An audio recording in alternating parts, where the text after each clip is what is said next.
Приветствую вас, дорогие телезрители! В эфире программа «Архивы памяти. Вечные главы истории ингушского народа». В нашей истории немало известных родов и фамилий, которые дали Ингушетии и России много славных и незабываемых имен.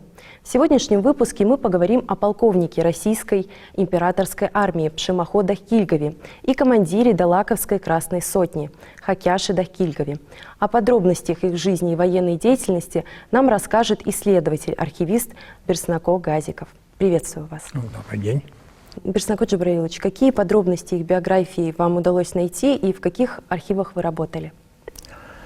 Говоря о Дахкильговых, мы не могли обойти вниманием эту фамилию, потому что эта фамилия дала нашему народу и России много замечательных имен, которые оставили заметный след в истории ингушского народа. Поэтому мы просматривали различные газеты. Вот есть такая газета «Русский инвалид», там печатаются все приказы, поэтому для того, чтобы найти все передвижения, перемещения, награждения, нам пришлось осматривать эту газету за много лет. И вот, просматривая все эти материалы, мы обнаружили очень много имен, ингушских имен, но и в том числе имена Дахкильговых. Вот Дахкильгов, полковник Пшемахо Дахкильгов. Также мы, просматривая материалы, нашли много сведений о других людях, которые служили России. Это и Магомед Султан Дахкильгов, это и Мухтар Дахкильгов. Вот смотрите, вот, это Пшемахо. Вот это самое Мухтар, Темирбулат и Магомед Султан. Но это далеко не все представители, потому что мы в данном случае с собой не принесли материалы другие. Но просто мы хотим сказать, что было много достойных людей из фамилии Дахкильговых, которые отметились в истории не только Ингушетии, но и России. Говоря о Дахкильговых, надо сказать, что нам как раз попала на глаза статья, публикация. Вот, это, значит, публикация «Обрек», это Гудаева, в которой рассказывается интересный случай, что, как он пишет, в 1910 году в Назране должна была произойти казнь повешением одного абрека Саадулы. И вот когда собрались люди и надо было совершить эту казнь, то вот этот Саадула, абрек, чеченец, попросил последнее слово и говорит, что перед тем, как быть повешенным, я хотел бы закрыть свое сложное какое-то дело. И попросил об отсрочке. И когда он попросил об отсрочке, то ему сказали, что мы этого не можем сделать, нам надо выполнять приказ. Единственное, отсрочку ему не дали, да? Отсрочку ему не дают, но при этом объяснили, что такое может произойти в том случае, если кто-то из присутствующих согласится занять его место, а он дал слово, что вернется обязательно. И он обратился к присутствующим и попросил: ингуши, а если есть здесь и чеченцы, я вас попрошу, кто-нибудь может заменить, а я обязательно вернусь. В это время из толпы вышел один ингуш по имени Дахкильг, его звали Дахкильг, и сказал: я единственный сын у матери, я готов заменить. Единственная моя просьба – это чтобы потом были совершены мои похороны. Это описывает Гудаев. И он занял его место, Саадулла уехал, и в это время стали совершать эту казнь, набросили веревку, был приказ дан, и в это время показался на полной скорости летящий на лошади абрек, он который выстрелил и оборвал веревку. И таким образом он подъехал и говорит: я выполнил свое слово, я приехал, и можете меня казнить. На что там начальство ему сказало, что мы уже приговор исполнили, и 2 раза нет смысла исполнять, поэтому вы свободны. И вот этот поступок, который ингуша Дахкильга, он вообще не единичный. Это надо признать, что в нашем народе достаточно много было таких людей, которые своими подвигами прославили и ингушский народ, и Россию всю. Поэтому это рассказ журналиста, автора этой статьи. Мы подобные примеры видели во многих областях, потому что во всех военных кампаниях, которые были, наши представители показали себя с самой лучшей стороны. Это и в царской армии, это и в советской армии. Это продолжается и сегодня. Поэтому дальше, вот говоря о Дахкильговых, мы хотим перейти к Хакяшу Дахкильгову. Дело в том, что существует фамильное, так сказать, предание, что отцом его был Завурбек, и он в свое время уехал в Турцию и не вернулся. Дома, значит, братья посовещались, и там как раз надо было делить имущество братьям. Семья была большая, да? Да, а его не было, ну, в смысле, нету его. А у него была жена дома. Вот. И когда делили, значит, как раз его нету, значит, решили между собой поделить.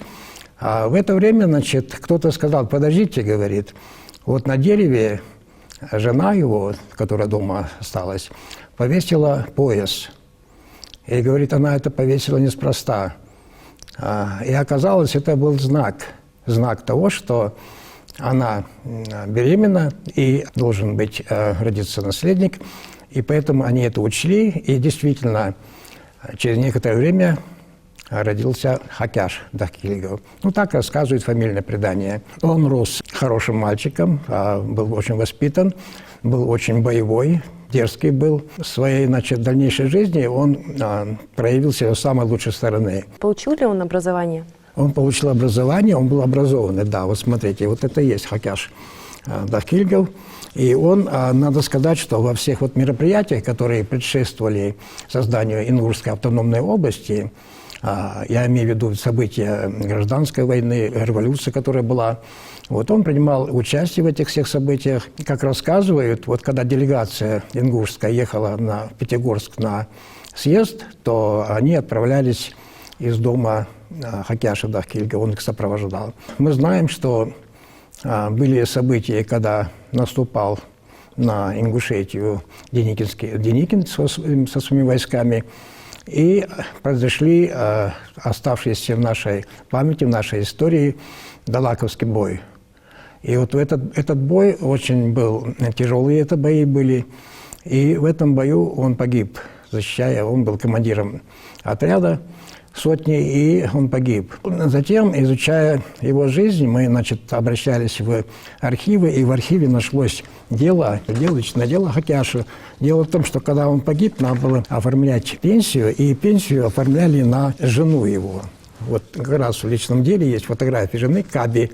И вот там она получала вот эту пенсию, и позже, судя по записям, по документам, воспоминаниям домашних, она была убита в 1942 году. Сын Ахмед, который был в этой семье, у него была очень богатая жизнь, очень много было работы у него, он занимал различные должности. Я хотел бы отметить его подвиг какой. Вот все те документы, большая часть документов, которые сейчас мы используем здесь, это документы, которые сохранил Ахмед Хакяшевич. Дело в том, что он вот в этих 20-х годах, помимо того, что он участвовал в различных военных, так сказать, операциях, он работал в газете «Седало», был корреспондентом, был редактором газеты «Седало», затем занимал различные другие должности. И 1932 или 1933 года он был директором нашего Назрановского зооветтехникума. Вот. И о нем в своей книге, вот, Василий Русин, в своей книге вот, «Моя жизнь», вот, он пишет о нем очень теплые слова. То еще, что интересно, он фиксировал многие события. И вот перед высылкой 22 февраля, когда, значит, были собраны, актив, так сказать, был собран, и он присутствовал на этом активе и записывал вот то, что происходило там. Вот, это фиксация того времени, потому что мы, к сожалению, не имеем других записей относительно вот, участников. Вот тот день, который происходил вот перед высылкой. Перед выселением, да. И поэтому это очень ценные сведения. И он понимал, что надо сохранить документы. И вот много записей, много документов, много фотографий он увез с собой в Казахстан и сохранил их там. Сегодня мы, благодаря ему, благодаря тому, что он предчувствовал, понимал, что нам надо обязательно фиксировать эти события, сохранить все то, что есть. Вот он сохранил, и сегодня мы, и не только мы, но и все многие другие могут читать и пользоваться его материалами. Ахмед, он, значит, момент боя с теми вооруженными злоумышленниками, которые украли лошадь. А лошадь это вот, эта лошадь здесь на снимке. Вот у нас лошадь это. Это какой год примерно? 30-е годы были. Вот смотрите, здесь он оставил после себя, зафиксировал автобиографию. Видно по вот этим всем анкетным данным, которые есть, очень много сведений. Кроме того, вот где бы он ни работал, везде о нем были очень прекрасные отзывы. Вот отзывы о его работе. Он работал в редакции, и вот смотрите, на ингушском языке тешил, то есть удостоверение, что он работник, вот по-ингушски очень красиво. Вот это он все сохранил. Это вот. вот все в архивах наших, да? Нет, это дома он сохранил, это домашние, из домашнего архива. Вот как они у вас оказались? Нам вот эти фотографии, домашний архив, нам передал внук Хакяша, это Асламбек. А мы, конечно, ищем в архивах, но порой для того, чтобы более полно передать все то, что связано с этим человеком, нужно обязательно использовать и семейные фотографии, семейные архивы, потому что родные могут рассказать больше, может быть. Конечно, и дополняя все это архивными данными. Здесь надо еще показать фотографии. Вот сам Ахмед Хакяшевич. Это 1928 год. Вот смотрите, очень красивый человек. Дело в том, что когда перед тем, как он в 1939 году он был репрессирован.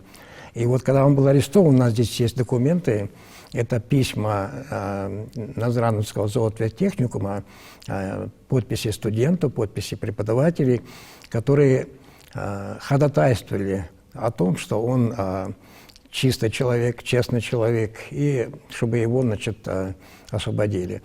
Но уехав в депортацию, вот, там он работал на различных должностях, и, казалось бы, ничто его уже не связывало в это время, потому что он был в ссылке, это, кстати, в депортации. Но дело в том, что в это время, это здесь у нас есть материалы об этом, приходили письма от его студентов, которые по каким-то причинам потеряли свои документы, и он, будучи там, в Казахстане, направлял своим бывшим студентам, свидетельские показания, что подтверждал их учебу в данном техникуме и помогал этим людям. И те в своих письмах очень благодарили его. То есть это была жизнь полная всяких происшествий, тяжелых дней, потому что и эпоха была тяжелая. Вот. Но человек сохранил в себе все самые лучшие качества ингуша, ответственность свою перед семьей своей, перед народом. И сегодня мы с благодарностью можем вспоминать о нем, говорить о нем. И еще дело в том, что судьба меня свела и с внуками Ахмеда Хакяшевича. Это семья, очень хорошая ингушская семья. Внук, Асламбек, он работал в миссии ООН здесь у нас, когда были беженцы, где-то более 20 лет назад. Вот. И потом, другой брат, это Бекхан, это прекрасный художник, ювелир, мастер по металлу. И хотел бы сказать также и о Зайнаб Дахкельгова, это младшая сестра, она находится в Америке, в Нью-Джерси, она там живет. Здесь она у нас работала в нашем университете, когда он только что открылся, она преподавала английский язык. Затем она оказалась в Америке, там она живет в Нью-Джерси, рядом с мечетью. Что касается мечети, почему о ней и заговорил, дело в том, что эта мечеть, она в свое время построена нашими эмигрантами. Вот.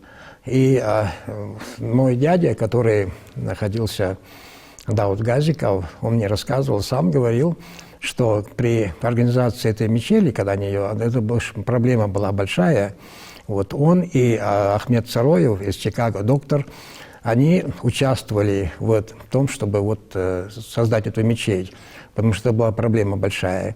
И большой вклад в организацию, в постройки этой мечети внесли карачаевские, наши братья карачаевцы, которые там очень были дружные, очень активные люди были. И теперь вот она существует, эта мечеть, и судя вот по тому, как мы говорили, там очень много людей, очень много прихожан.